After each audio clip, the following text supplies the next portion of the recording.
No probs, Win. Thanks for having me and happy Thanksgiving to everyone as well. Yeah, so I do a lot of things down here in Australia. One of them, as Win said, is provide support services. So my company provides support services to people with a disability, and that's one thing we really love doing. And we also train people in order to provide those services as well. So we do a lot of things.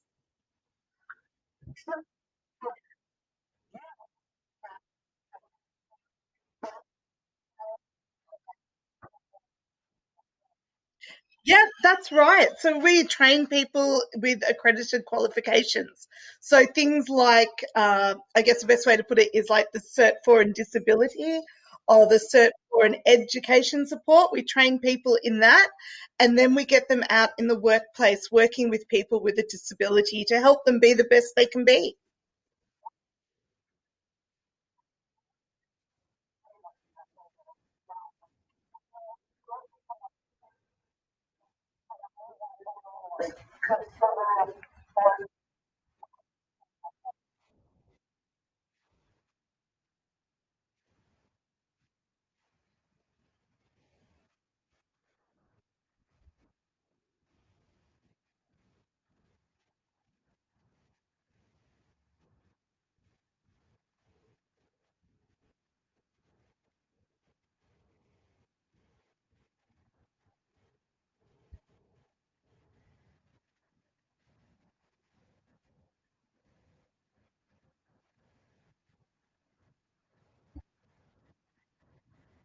Well, I always say education is a great thing to do because education helps you live your best life. That's my motto, really.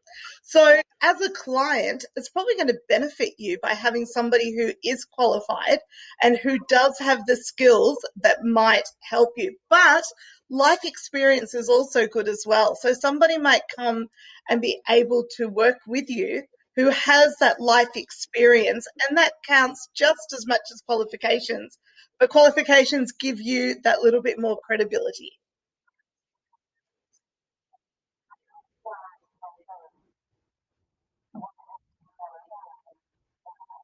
Well, I guess so, yeah. Yeah, most likely, yeah, why not?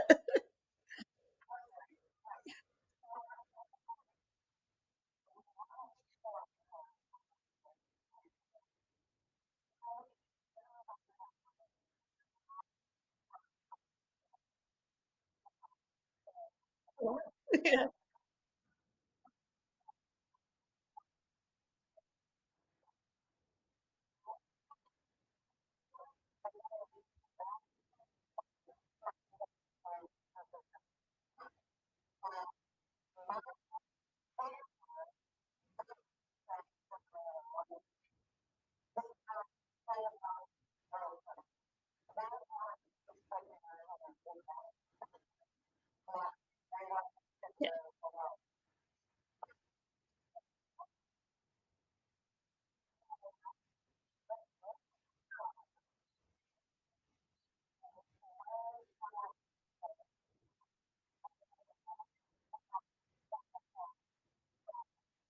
Yeah, they do actually, because here in Australia it's a little bit different.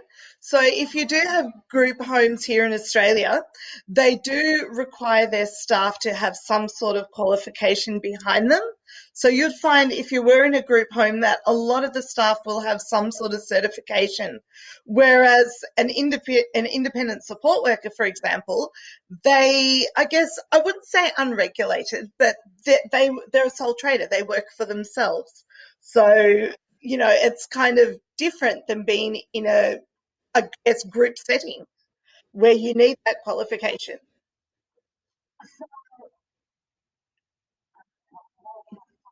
Yeah.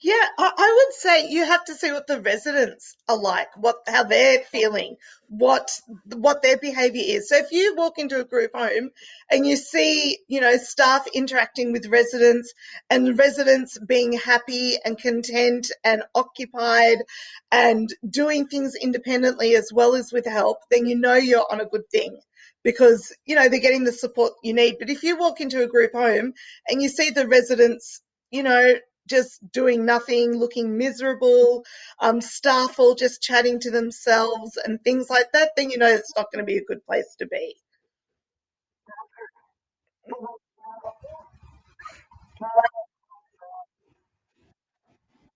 Uh-huh.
There would be mixed disabilities. So I've got a friend actually, a very good, close friend who's an ex-student of ours. So we trained her up and she works in group homes. And she has people of varying disabilities within that group home that she works in. And she does overnight shifts because there are people there obviously with high care needs. So, she stays a night there and, things like that. But they usually are mixed abilities. There might be some that have, a particular focus on a particular disability, but from my understanding, most of them would be mixed, yes.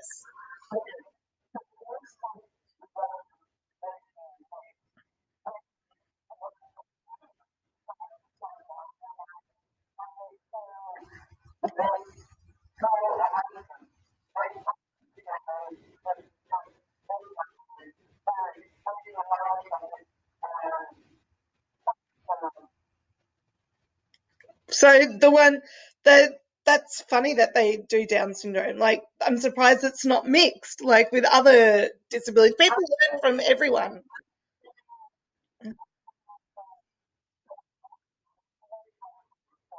I think that's a great idea.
It's whatever you feel comfortable with. You're the client, right? So it's what you feel comfortable when you walk into a group home. If you feel comfortable with the people and the people who work there and the residents that stay there, then you know you're going to be in safe hands. It's what you feel comfortable. You're the client. You're the one who should have the choice. That's my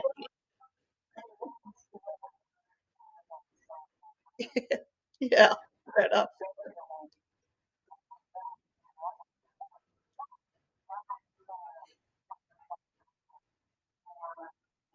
Yeah.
Well, my favorite book is Alice in Wonderland, believe it or not.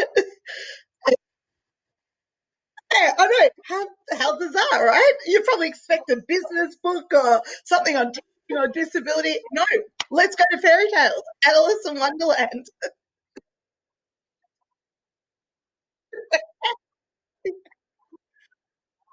Yeah.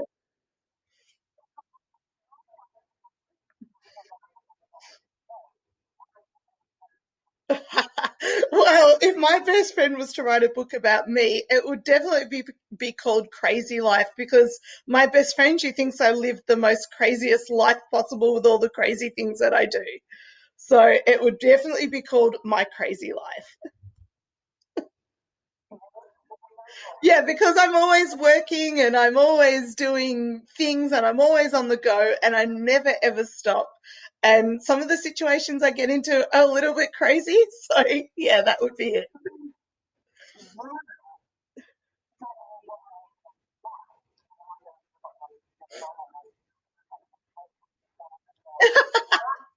That's okay because I feel that people need to have a voice and people with disabilities need to have a voice and a choice. And if I can help from both ends, that is, train people to work with people with disabilities, then I know I've done something right.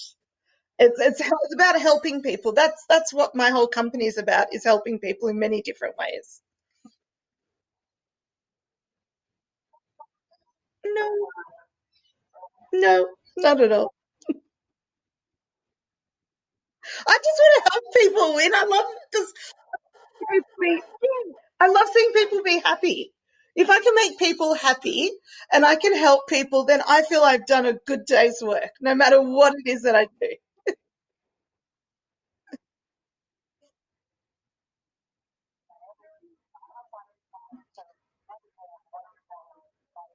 So five things I have to choose, right? All right, this could be fun. So I think the first and foremost thing or person I'd have to take is my husband. Because if I don't take my husband, then I would be really lonely and I love him to death. So yeah, it would have to be my husband as number one. Even though it's not a thing, it's a person, it still counts. Yeah, it does. Yeah, number two, it would have to be my cat and my dog because without my fur babies, it's boring, I would say. So I'd take my animals with me if that's possible. Let me see what else I'd take. I would take my computer with me because how am I going to communicate with people? But I don't know if there'll be Wi-Fi there, so that could be a problem. But I would, I would, I would take my computer with me. That's for sure. Now, what are the other two things I would take? I would take. Gee, I don't know what the other two things would be that I'd take because I feel if I've got those three things, I'm kind of complete because I can communicate. I've got my husband and I've got my animals, so that's kind of important. Um, yeah, I don't know. The other two things, maybe something to massage my back because my husband's not good at giving massages. So maybe like a back massager or something like that. That could be one. And then the last thing I would take is probably photos of my family and friends. Thank you.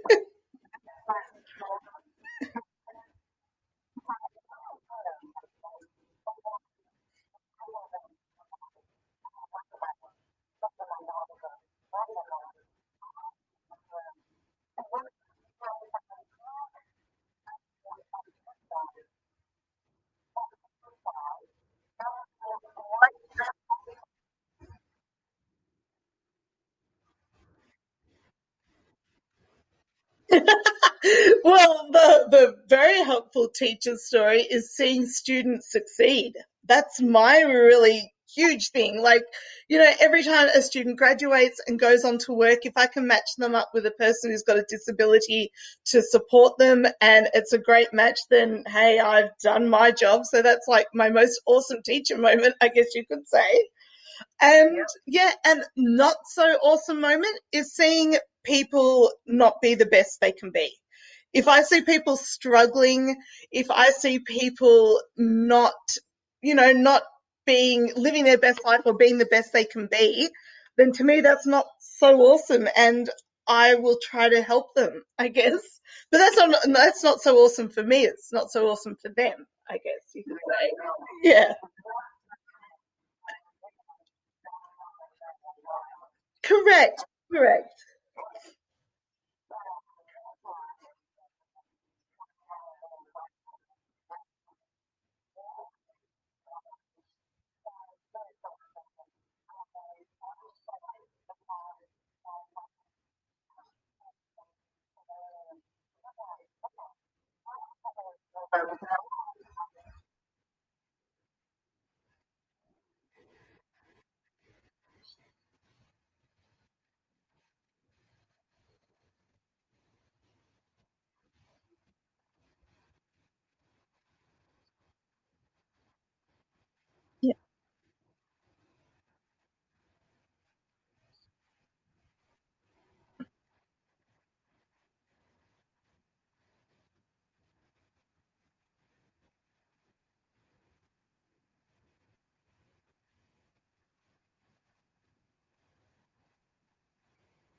Yeah, that's a good point. And that's right. People should be able to do what you ask them to do. And that does kind of frustrate me a lot from I guess a staffing perspective as well. When you think you've got the right match and you send the right match out to who you think is the right client and then something doesn't work out, that's kind of frustrating and that's like a misjudgment as well. So, not so awesome.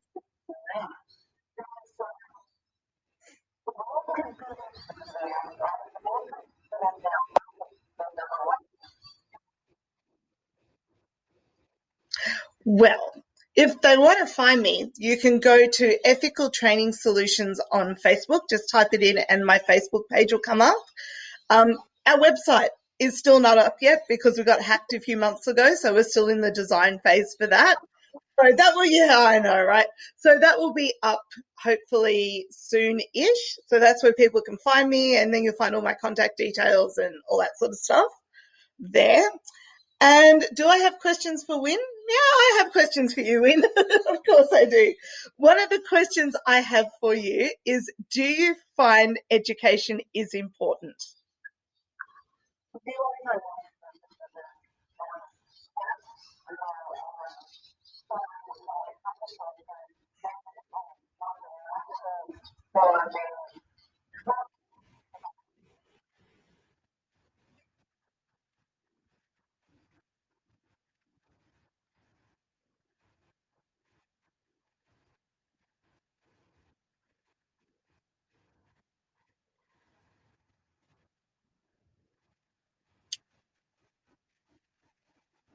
Yeah.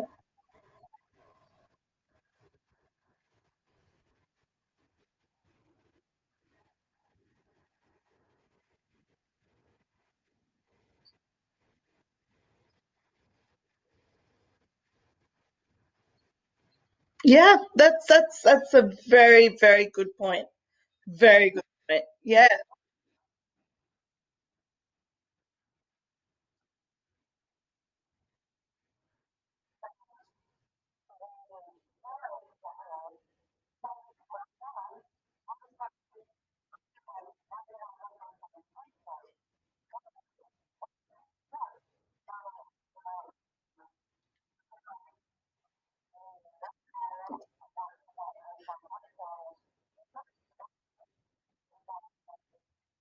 Yeah.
Yeah, that's amazing. And that's what you want to do, right?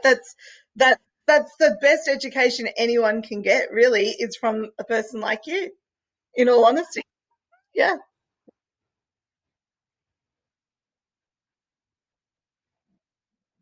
Yeah, exactly.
Thanks, Win. Welcome to Ask Gwen, everyone.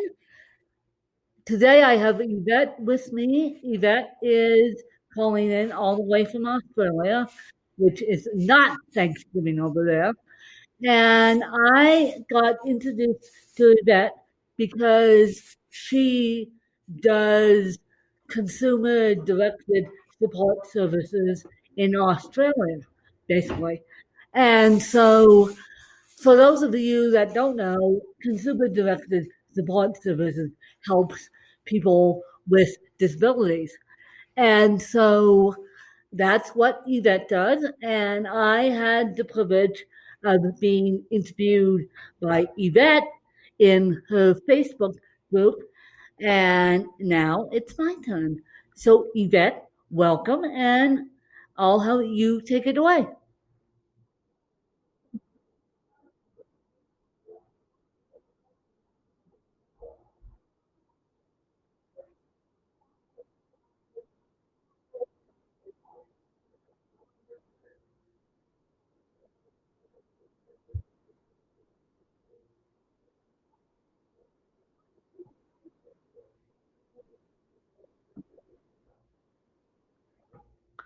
So, okay, you have a full team, but you train people to lead as a team.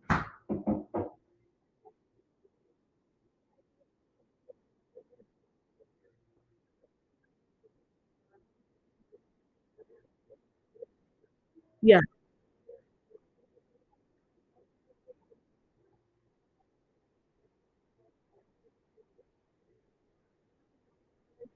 yeah. So, okay, I know, and I should look into this more. I know that um, when you're dealing with consumer directed support services, I know that it's a little bit tough, but what would you say to me who is dealing with it, who still might be dealing with it, and I'll get into why in a second. But what would you say to me as the client? Do we want people to have more certifications or come in as blank as a blank slate?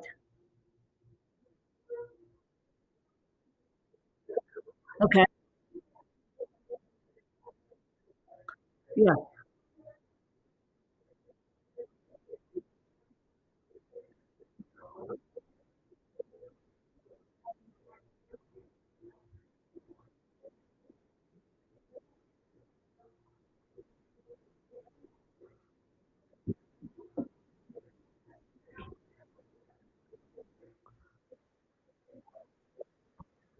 Yes. Okay. So the more qualifications they have going in, the better. Yes.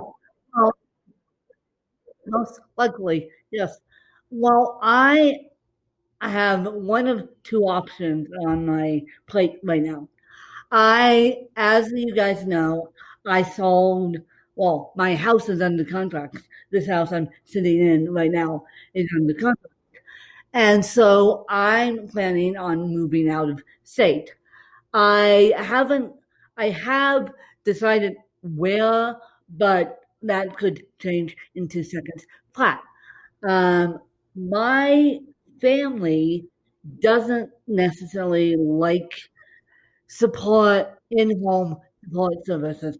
They want to stick me in a group home. Don't ask why they want to stick me in a group home.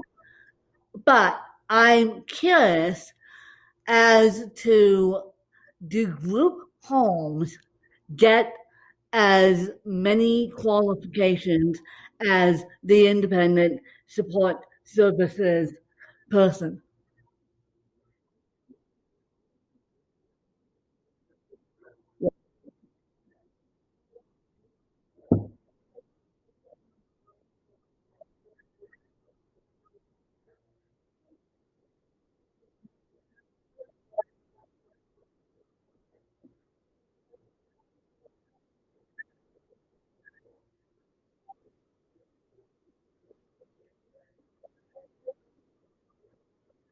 Yeah.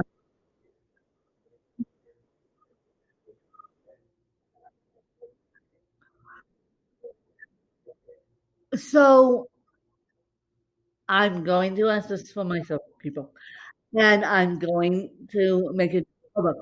So when I interview with a group home, what do I ask them not to sound like a complete idiot and not to sound like I I will explain to them, look, I'm coming off consumer directed support services individualized, and this is my first time.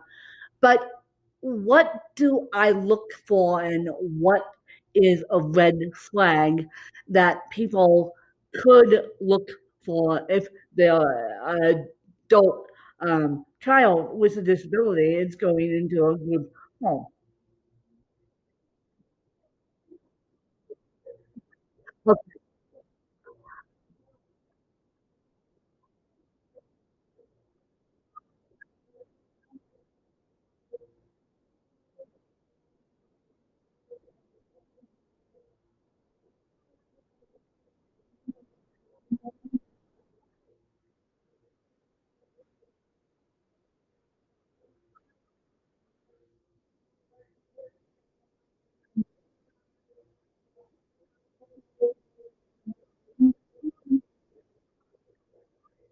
Okay.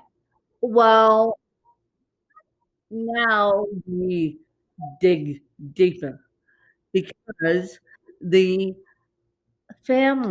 my family has decided to, don't ask, don't laugh either, um, send me to a group home that primarily deals with Down syndrome.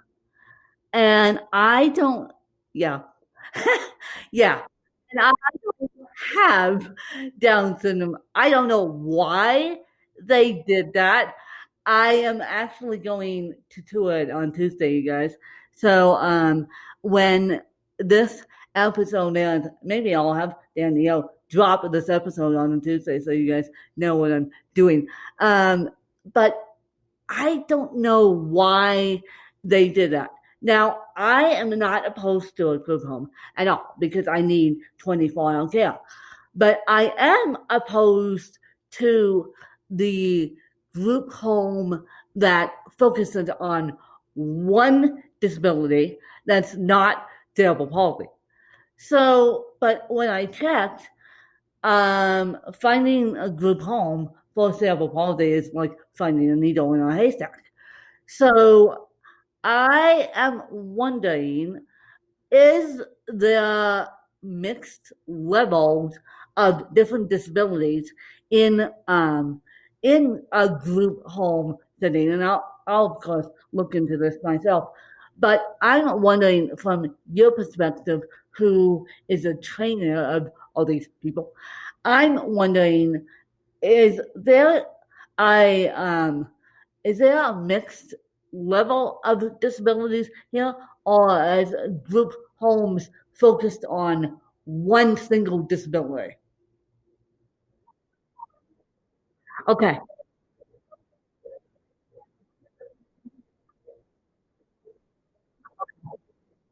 okay, okay,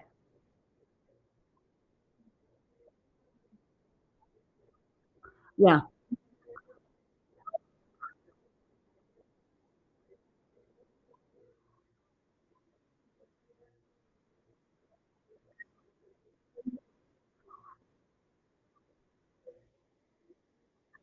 okay. So most of them would be mixed. And what I'm now, trust me, I have only seen this through a website. What my understanding of this group home is they primarily focus on Down syndrome.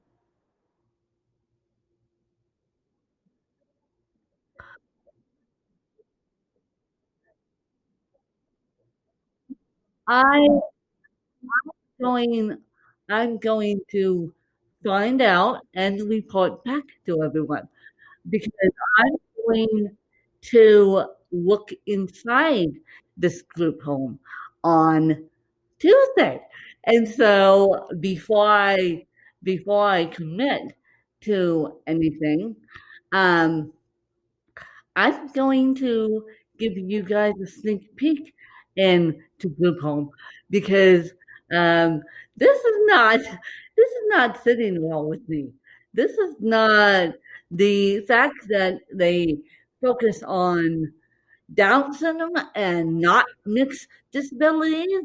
And I am going to try and get get it so a Medicaid waiver works in my favor in the state where the group home is. Now, obviously, in just like in Australia, if you move states, the Medicaid waiver has to be transferred state to state to state. And but I'm curious as to, in your opinion, what is the better of the two choices there?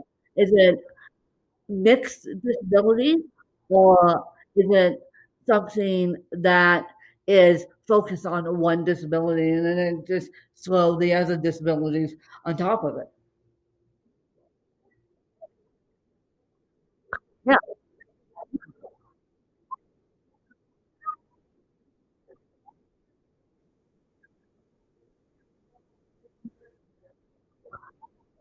yeah. Okay. Well, that's what I'm trying to explain to my family. And my family does not want to hear it. They want to backtrack on anyone on my behalf. So I um I am going to say to my family, just follow my lead on this one. If I feel comfortable, then it's a perfect yes. But if I give you the no go via Zoom as we're touring, as we're meeting people, do not hit the go button on that application because they, my family, even though they don't like in-home care due to the 1 day, the 3 days they saw of it, and they have this idea of we need to go into a group home, but yet they don't have the idea of what does Win want. And so that's the chess game I'm playing with.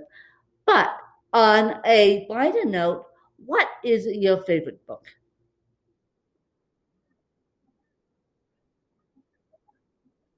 Alice in Wonderland.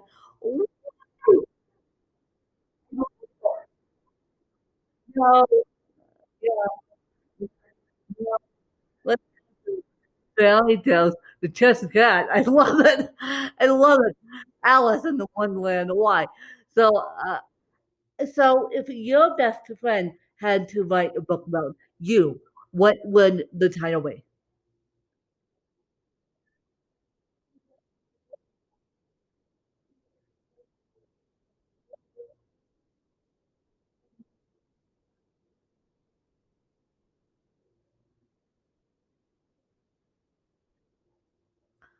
Your crazy life.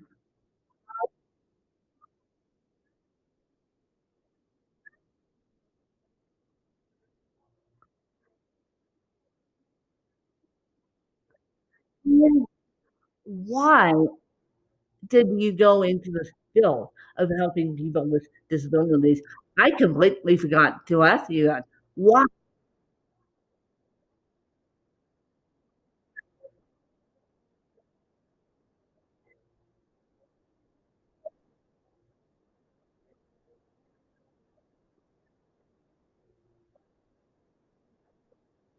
Yeah.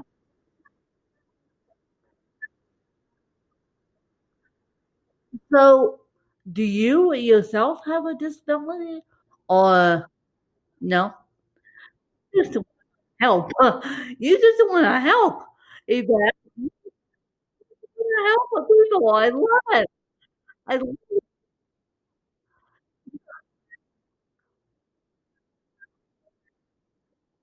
I know. I love it. And so if you had to move and only take 5 things with you, what would they be? Ah,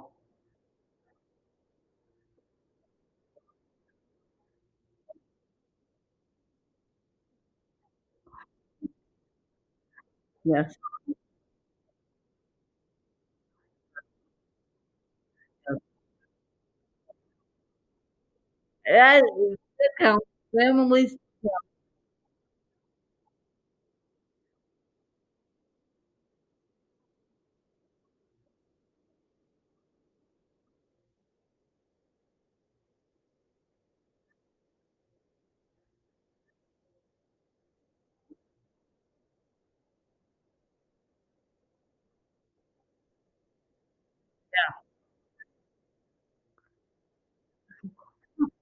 Yeah, that's good.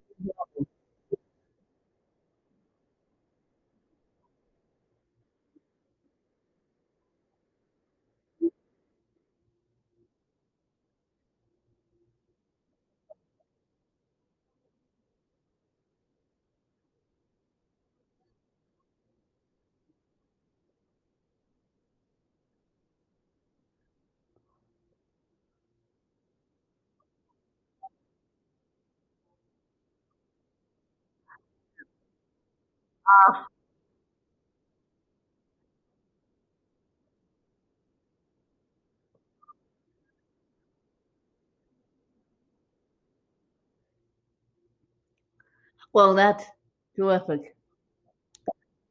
Is terrific. And for anonymity purposes, because I think we talked about enough about consumer directed support services, but I want to ask you, what has been the client and the teacher success story, and then what has been the not so helpful story?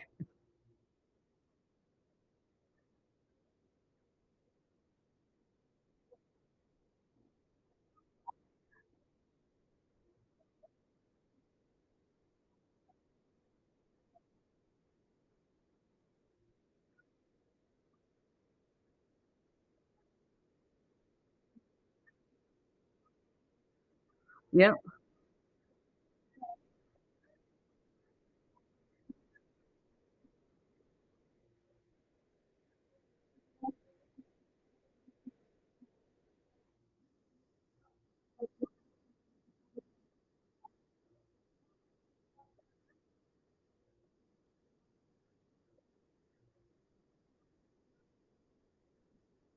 yeah, no.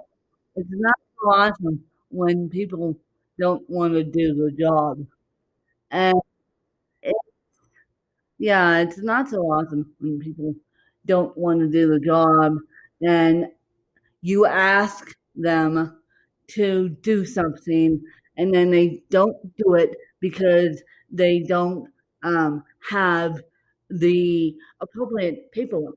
A lot of these programs, and I don't know in Australia, but I certainly know here in the United States, a lot of these programs we, uh, have a boatload of paperwork before you even get in the system to um, to get ready and prepared with the client. And so, what drives me nuts is I ask my caregivers, "Could you do this?" And then they say, "Oh, I can't do this because I don't have X, Y, and Z."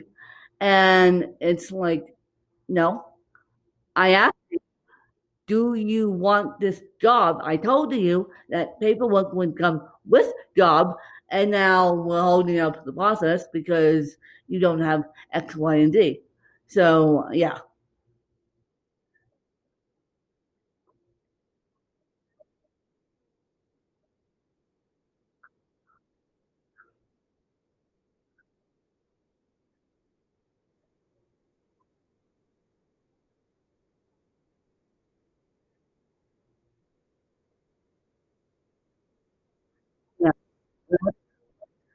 Christmas there. And so, where could people find you, and where could people get a hold of you, number one? And do you have any questions for me?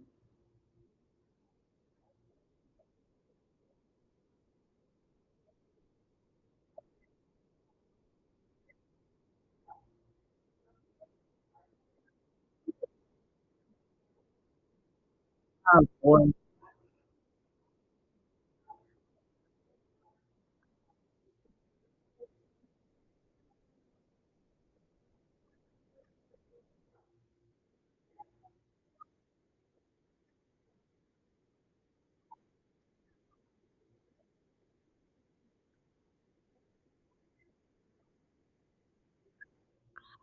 Do I find education is important? Yes, I find that education is important not only for the care provider sense, but education is important for the disabled sense. And I am finishing up my journalism degree as we speak, and I will be done with that as of February 28th, 2022, if all goes according to plan.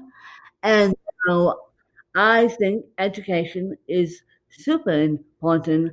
And the more we can teach people about disabilities and about the human dynamics of disabilities, better. Yeah. The more the more we can teach people about disabilities, the better. So that the care providers don't walk in and say, "Oh, what did I get myself into?" I've had that too, and I'm like, you know what you got yourself into.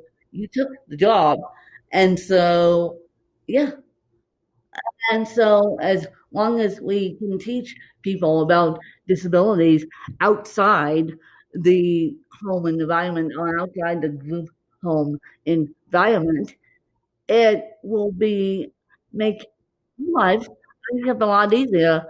One as a client, two as a staff member on your end, because you're matching everyone with everyone. So, okay.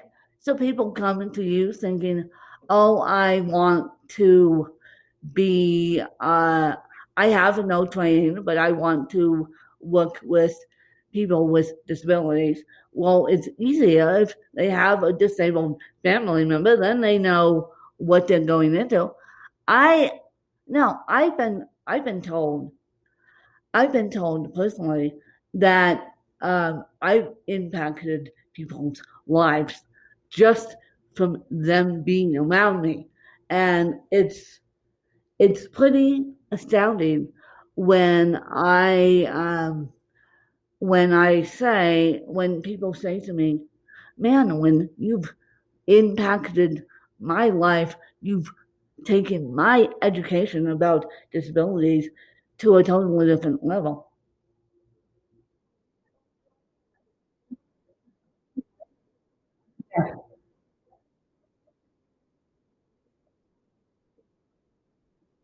Yeah, it's the best education a person can get, real life education. And I appreciate you guys listening. I appreciate you guys supporting this. And I hope you guys enjoyed a little bit of insight into Yvette's life. And please, please, please, please, please, if you're in Australia, look a bit up and please don't hesitate to contact me about um, the US side of disability care because it's something I'm really, really, really, really passionate about. Me because I have to do it, and Yvette is really, really passionate about it because she loves helping people. And well, like kind of a dating. It's I should I shouldn't put it this way, but I will. It's like kind of a dating site when you find the perfect aid and then you stick with that aid, or that aid sticks with you, um, in a sense. And yeah, so I hope you guys enjoyed some of the insights, and I will catch you guys later. Bye, you guys.